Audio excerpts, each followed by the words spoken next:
Alhamdulillahirrabbilalamin alladzi farada alaina siyam Ramadan. Salatu wassalamu ala nabiyina Muhammadin sallallahu alaihi wasallam wa ala alihi wa sahbihi wa man tabi'ahum bi ihsan ila yaumiddin, amma ba'd. Segala puji hanya milik Allah. Kita bersyukur pada malam hari ini bisa melaksanakan sholat Qiyamul Ramadan atau yang kita kenal dengan tarawih. Ini bagian dari takdir Allah, karena tidak ada yang kebetulan ya. Saya kesini ini juga karena takdir, bukan kebetulan. Terus ujuk-ujuk ada orang, ini dari mana kok wajahnya asing tiba-tiba muncul di sini. Nah, ini bagian dari takdir. Jadi sekali lagi tidak ada yang kebetulan. Salawat dan salam semoga tetap tercurah pada suri tauladan kita Rasulullah SAW. Jamaah Qiyamul Ramadan yang dirahmati Allah, seringnya kita berinteraksi atau seringnya kita bertemu itu bisa mengurangi rasa sensitif. Jadi saya ulangi, seringnya kita bertemu bisa mengurangi rasa sensitif. Contohnya ketika kita datang di tempat pembuangan sampah itu. Pertama kali kita datang itu mencium bau ya. Tapi orang yang setiap hari para pembersih itu ya, orang-orang yang pengelola sampah, mereka setiap hari di situ biasa saja. Mengapa? Karena dia sudah terbiasa. Maka rasa sensitif itu tidak ada. Ini sebenarnya perasaan manusiawi. Tapi bahayanya kalau bulan Ramadan itu rasa sensitif kita hilang. Rasa sensitif itu hilang, maka yang terjadi adalah ketika Ramadan datang kita menganggap biasa saja. Ramadan biasa saja. Atau tahun kemarin juga sama. Jadi Ramadan itu akhirnya dalam bayangan kita, Ramadan itu paling identik dengan takjil, identik dengan buka bersama, identik dengan sholat tarawih. Ya cuman itu saja. Puasa pun ya karena sekedar menggugurkan kewajiban. Padahal puasa itu, istimewanya puasa itu adalah ibadah tertua. Di antara ibadah yang diperintahkan oleh Allah kepada kita, di antara ibadah paling tua itu salah satunya adalah puasa. Yang kedua sholat. Jadi umat-umat terdahulu mereka juga puasa, mereka juga sholat. Makanya kalau di ajaran Kristen itu, di perjanjian lama, sholat itu diistilahkan dengan selota. Nah, jadi dia Kristen mereka juga sholat, selota namanya. Kalau ke Israel sana, di Israel itu setiap waktu-waktu tertentu itu kita mendengar kayak suara azan. Jadi azannya mereka memanggil orang untuk sholat. Mereka kenalnya dengan selota. Nah, puasa pun demikian. Puasa itu ibadah tertua. Itu yang pertama. Yang kedua, puasa itu tidak hanya dilakukan oleh manusia, hewan pun melakukan. Kalau belajar ilmu biologi, yang namanya beruang bukan beruang ya. Beruang itu kalau dia mau berhibernasi, dia harus puasa dulu. Ikan salmon kalau mau bermigrasi, dia harus puasa dulu. Jadi hewan saja puasa. Maka kalau puasa kita hanya sekedar menggugurkan kewajiban, apa bedanya puasa kita dengan beruang? Apa bedanya puasa kita dengan ikan salmon? Dan yang menarik lagi adalah puasanya ulat yang di kepompong itu. Dia akan masuk ke kepompong, dia puasa. Dia puasa, kemudian dia bermetamorfosis, lalu menjadi kupu-kupu yang indah. Nah, para hadirin, itu yang kedua. Yang ketiga, puasa ini kewajibannya untuk orang yang beriman. Makanya kalau puasanya main-main, dipertanyakan imannya. Jadi puasa itu untuk menguji keimanan kita. Kita puasanya benar atau puasanya main-main. Ya, puasa Ramadan itu benar-benar kita gunakan semaksimal mungkin atau ya sudah Ramadan seperti yang tahun-tahun yang lalu. Kita mendengar ada hadis Nabi, man shoma Ramadan atau man qoma Ramadan imanan wa ihtisaban ghufiralahu ma taqaddama min zambi. Itu hadis itu kita hafal. Bahkan anak TK sudah diajarkan. Tapi dalam prakteknya apa iya seperti itu? Enggak juga kan. Tuh. Kemudian yang berikutnya adalah di Ramadan itu diturunkannya Al-Qur'an.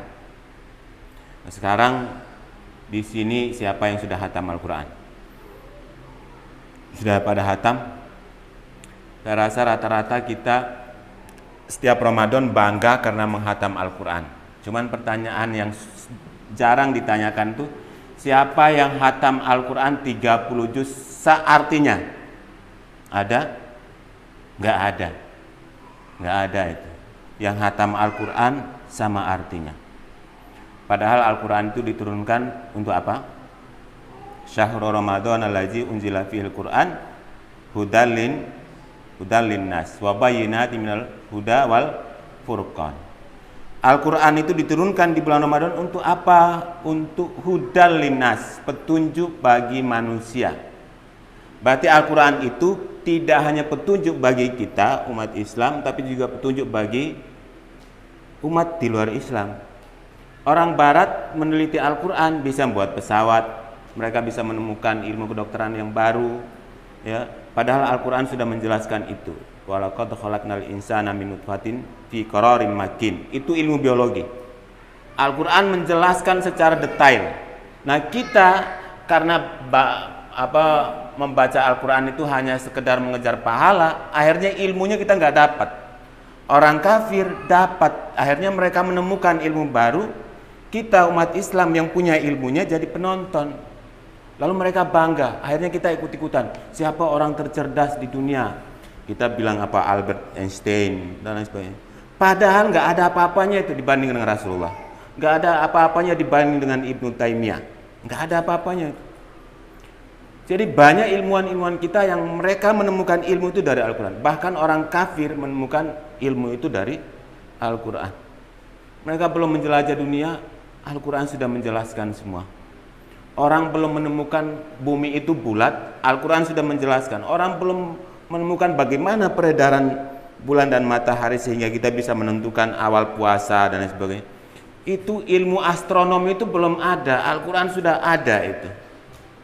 Nah, tapi kita karena hanya membaca pingin mendapat pahala, akhirnya ya hanya segitu keislaman kita.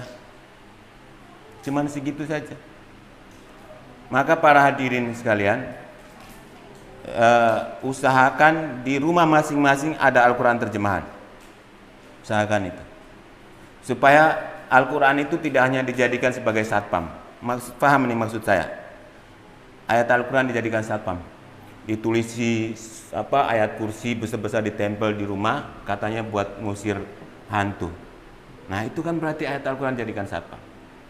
Padahal Al-Quran itu hudal linnas. Yang kedua adalah apa tadi? Furqan, sebagai pembeda. Dia membedakan, Al-Quran membedakan dengan kitab-kitab yang lain. Jadi kalau kita masih menjadikan Al-Quran itu nomor sekian, kita masih belum menjadikan Al-Quran sebagai pembeda. Ya.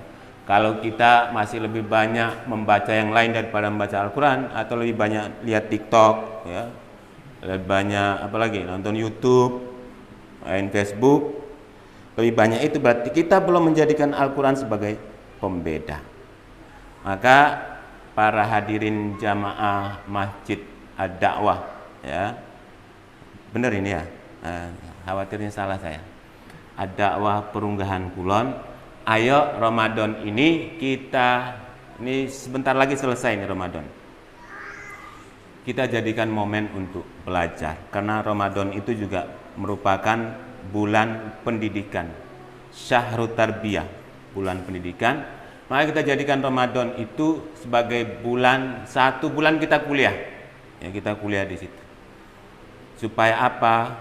Supaya ketika kita keluar dari Ramadan, kita lulus dan mendapat predikat takwa. Yang ngasih predikat itu Allah, bukan dosen, ya. Jangan sampai kita ini ibarat mahasiswa senior, nggak lulus kuliahnya. Setiap tahun Ramadan ya begitu terus, nggak lulus, nggak naik kelas kita. Maka jadikan Ramadan ini untuk meningkatkan ketakwaan, meningkatkan pemahaman kita terhadap Islam, meningkatkan pemahaman kita terhadap Al-Quran. Kita lebih bersahabat lagi dengan Al-Quran. Puasa kita benar-benar sehingga kita keluar nanti ibarat kepompong tadi. Tadinya dia ulat bulu, masuk ke dalam kepompong, dia bermetamorfosis, kemudian keluar menjadi kupu-kupu yang indah. Semoga kita nanti selesai Ramadan mendapat ganjaran, mendapat titel dari Allah Subhanahu wa taala berupa takwa dan menjadi mukmin yang indah dipandang mata, tutur katanya baik, perilakunya baik di masyarakat. Demikian, kurang lebihnya saya mohon maaf, saya nggak perlu lama-lama, nanti khawatirnya hujan. Nah, kalau hujan saya diantar pulang nanti. Ya, assalamualaikum warahmatullahi wabarakatuh.